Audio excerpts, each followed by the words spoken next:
Vidéo est pour la dernière opération de la première partie, dans le fond, de l'usinage du bloc d'aluminium de la base du projet d'usinage conventionnel en laboratoire. Donc, l'opération 60, ça veut dire que c'est la dernière des 6 faces qu'il nous reste à faire. On a fait la 10, 20, 30, 40. La dernière surface qui a été faite, c'est la 50 à l'aide de décale de machiniste. Donc, l'éclairage est bon. Ce qui me reste à faire, c'est la dernière phase brute qui me reste. On vient se localiser en respectant les références. Donc, ma pièce, je la positionne par rapport à ma LOX sur le mort fixe sur cette face-là, non pas celle-ci comme ça. Je respecte ma référence. Et j'ai ma LOC aussi en dessous de la surface 50. On ramène les bords parallèles à cette opération, les bords parallèles d'une demi.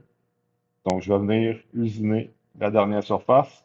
Et cette fois-ci, on a une valeur de 3,120 à respecter, plus ou moins 10. On va sur la machine.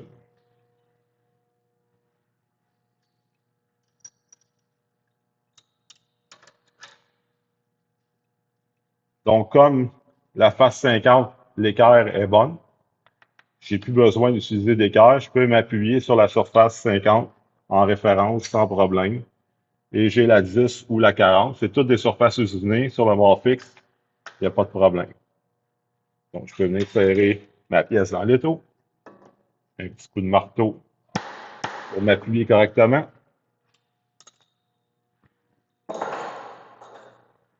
Je viens installer l'outil. Ça, je vais enlever le chiffon dessus.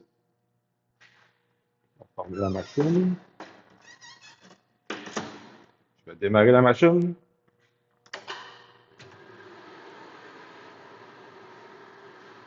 RPM 1500, encore une fois, avec notre pièce en aluminium, avec un VC de 250, multiplié par 3 pour des plaquettes au carbure, avec un diamètre d'outil de 2 pouces, qui nous amène un RPM de 1500.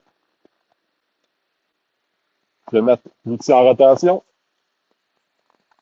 Je vais vérifier, peut-être un petit peu. Je vais baisser la pièce pour être sûr de passer l'outil au-dessus de la pièce. Je vais venir faire un contact sur la surface pour faire un zéro. Donc, délicatement, minutieusement, je vais venir faire un contact. Encore une fois, je suis sur une surface brute. Je peux faire, j'ai touché. Je peux me permettre cette technique-là de faire un zéro en venant enlever la matière légèrement. Donc, j'ai légèrement touché la surface. On va faire un Z0.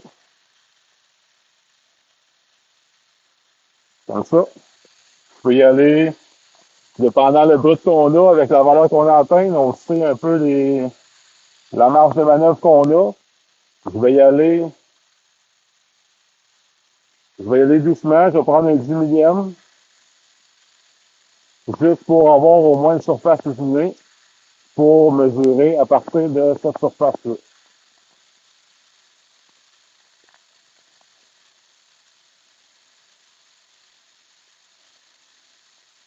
Donc, j'ai traversé la pièce au complet.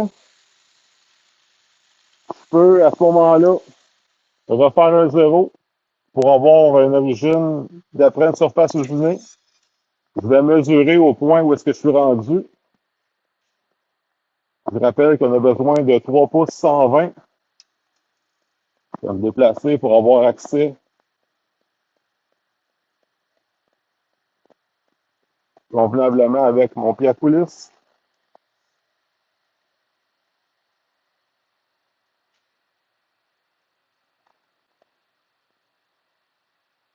J'étais à 3 pouces 330. Ça veut dire qu'il me reste 220 millièmes enlevés.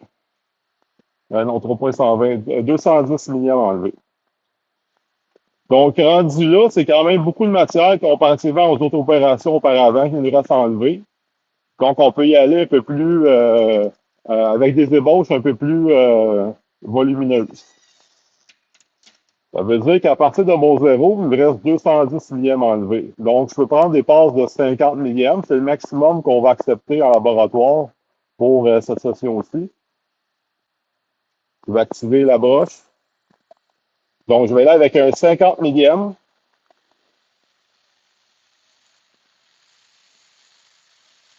Je vais faire une passe. Les copeaux vont être plus gros un peu. Je vais avoir une avance comparable à ce que j'utilisais avant. Je suis en ébauche.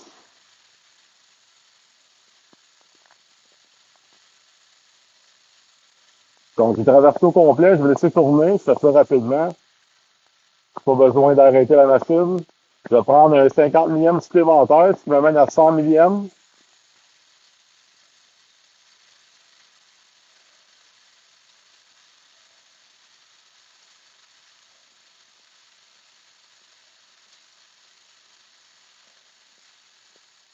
Donc, c'est en surfaçage. D'un sens comme dans l'autre, ça revient au même. Donc, je peux faire des allers-retours comme que je fais. Un 50 millième supplémentaire, ce qui m'amène à 150.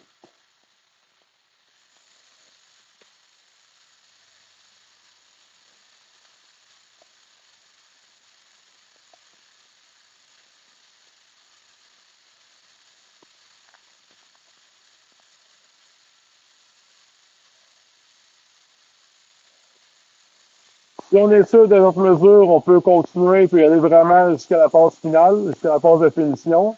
Moi, je préférerais vous conseiller de prendre un certain point pour revenir mesurer à nouveau pour confirmer qu'on est à bonne position.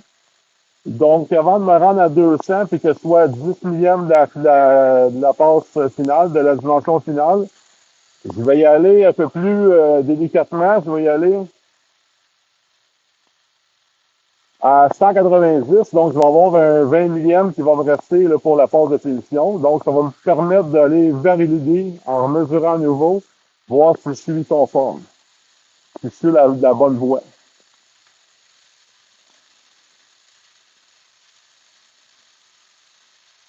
Je m'arrange pour ce qu'il me reste une passe de finition convenable aussi, point de vue épaisseur.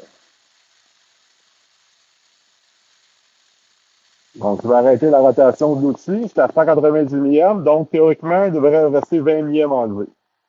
Donc, je vais juste remesurer à nouveau pour valider que c'est correct. On peut avoir fait une erreur à notre première mesure ou au calcul mental.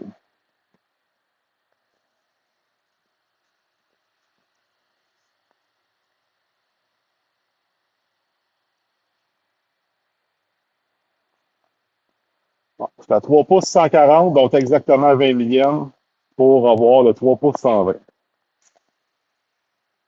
Donc, c'est toujours bien de valider avant, s'assurer qu'on est sur la bonne voie. Donc, je peux remettre tout ça en rotation. Je peux me positionner mon axe Z à mon 210, qui était en fait le 20 millième qui me restait à enlever.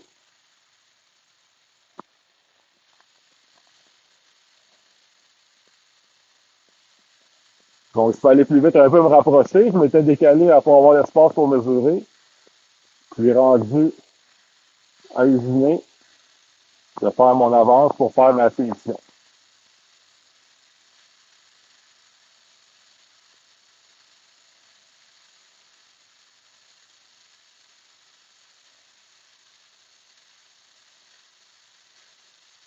Pour la phase de finition, on peut changer les paramètres d'avance ou d'RPM selon le document que vous avez en théorie. Ça serait à déterminer selon vous. Donc, la pièce, la surface est usinée. Je pourrais me déplacer un petit peu pour prendre ma mesure finale. Toujours mieux de vérifier avant d'enlever la pièce. Ça évite des erreurs de réinstaller la pièce.